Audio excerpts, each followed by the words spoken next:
Exodus, chapter 39. From the blue, purple, and scarlet yarn they made woven garments for ministering in the sanctuary. They also made sacred garments for Aaron, as the Lord commanded Moses.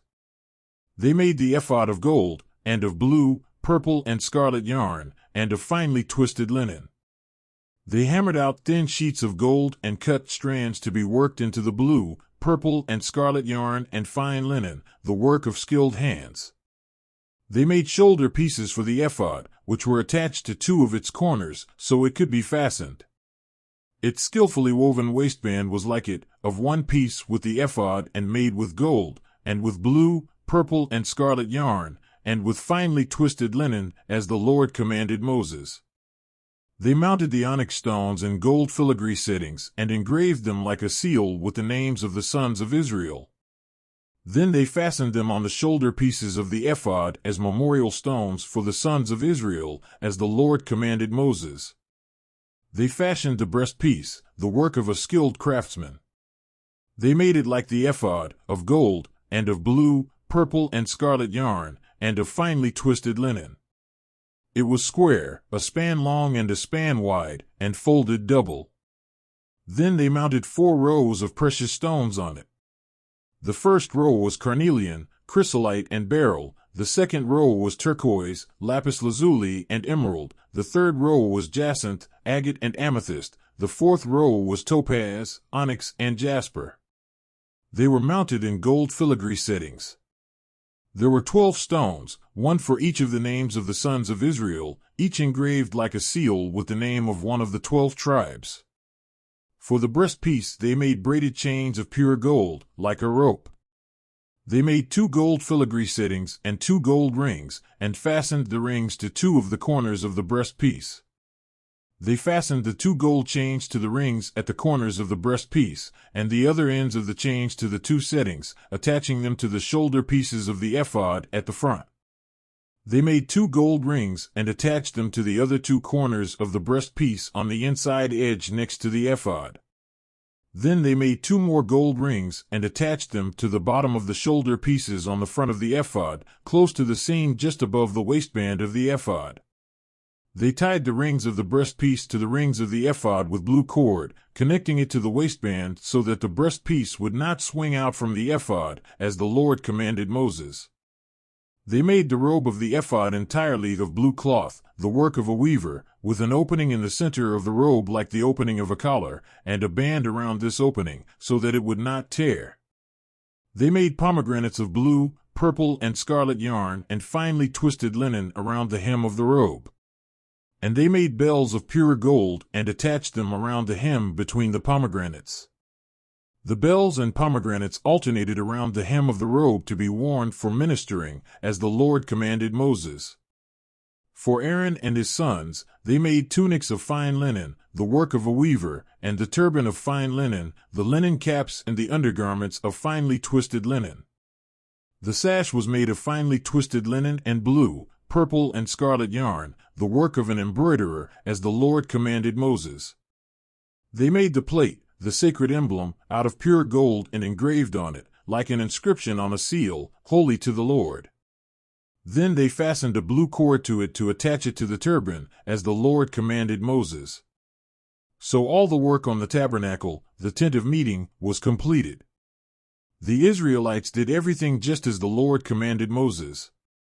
Then they brought the tabernacle to Moses, the tent and all its furnishings, its clasps, frames, crossbars, posts and bases, the covering of ram skins dyed red and the covering of another durable leather and the shielding curtain, the ark of the covenant law with its poles and the atonement cover, the table with all its articles and the bread of the presence, the pure gold lampstand with its row of lamps and all its accessories, and the olive oil for the light, the gold altar, the anointing oil, the fragrant incense, and the curtain for the entrance to the tent, the bronze altar with its bronze grating, its poles, and all its utensils, the basin with its stand, the curtains of the courtyard with its posts and bases, and the curtain for the entrance to the courtyard, the ropes and tent pegs for the courtyard, all the furnishings for the tabernacle, the tent of meeting, and the woven garments worn for ministering in the sanctuary, both the sacred garments for Aaron the priest, and the garments for his sons when serving as priests. The Israelites had done all the work just as the Lord had commanded Moses. Moses inspected the work and saw that they had done it just as the Lord had commanded. So Moses blessed them. Exodus chapter 40. Then the Lord said to Moses, "Set up the tabernacle, the tent of meeting, on the first day of the first month. Place the ark of the covenant law in it and shield the ark with the curtain. Bring in the table and set out what belongs on it. Then bring in the lampstand and set up its lamps. Place the gold altar of incense in front of the ark of the covenant law and put the curtain at the entrance to the tabernacle. Place the altar of burnt offering in front of the entrance to the tabernacle, the tent of meeting. Place the basin between the tent of meeting and the altar and put water in it. Set up the courtyard around it and put the curtain at the entrance to the courtyard. Take the anointing oil and anoint the tabernacle and everything in it, consecrate it and all its furnishings, and it will be holy. Then anoint the altar of burnt offering and all its utensils, consecrate the altar, and it will be most holy. Anoint the basin and its stand and consecrate them. Bring Aaron and his sons to the entrance to the tent of meeting and wash them with water. Then dress Aaron in the sacred garments, anoint him and consecrate him so he may serve me as priest. Bring his sons and dress them in tunics.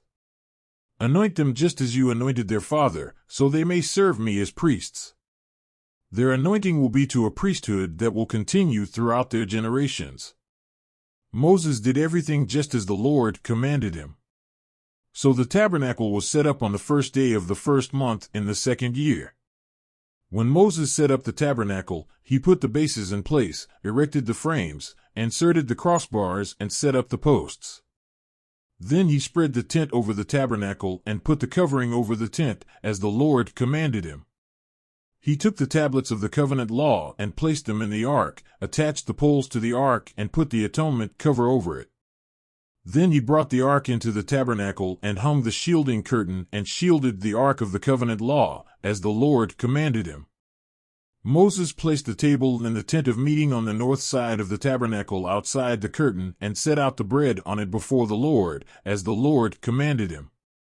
He placed the lampstand in the tent of meeting opposite the table on the south side of the tabernacle and set up the lamps before the Lord, as the Lord commanded him. Moses placed the gold altar in the tent of meeting in front of the curtain and burned fragrant incense on it, as the Lord commanded him. Then he put up the curtain at the entrance to the tabernacle. He set the altar of burnt offering near the entrance to the tabernacle, the tent of meeting, and offered on it burnt offerings and grain offerings, as the Lord commanded him. He placed the basin between the tent of meeting and the altar and put water in it for washing, and Moses and Aaron and his sons used it to wash their hands and feet. They washed whenever they entered the tent of meeting or approached the altar, as the Lord commanded Moses. Then Moses set up the courtyard around the tabernacle and altar and put up the curtain at the entrance to the courtyard. And so Moses finished the work. Then the cloud covered the tent of meeting, and the glory of the Lord filled the tabernacle.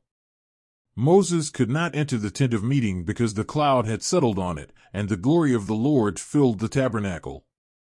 In all the travels of the Israelites, whenever the cloud lifted from above the tabernacle, they would set out, but if the cloud did not lift, they did not set out until the day it lifted.